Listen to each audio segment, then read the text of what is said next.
I think there's loads of really great things you can do online, from online shopping to communicating with your friends, and I think using the internet is a really good way to share all these. I think the most important thing about showing somebody to go online is the fact that you can help them to communicate with people who they aren't so close to.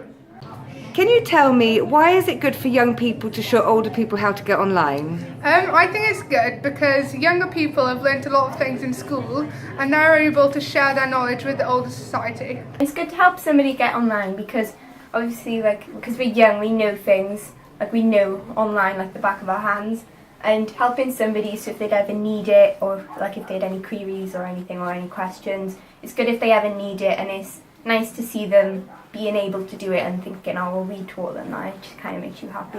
Great. And Jo, can you tell us why, we're doing Digital Heroes today with you Scouts helping the older people. Why do you think it's good for young people to help older people to get online? Well, I think it's nice because we know how to do stuff and they struggle, so it's nice to help them out. I think this is the way forward. And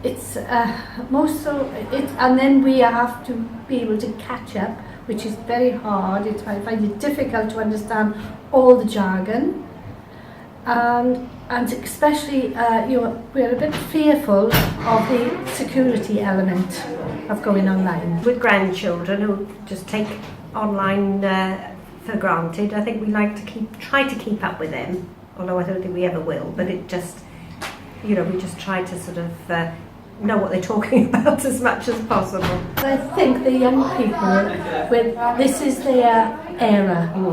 This is not our era, and we need their support and their help, and it's very good to bridge the gap.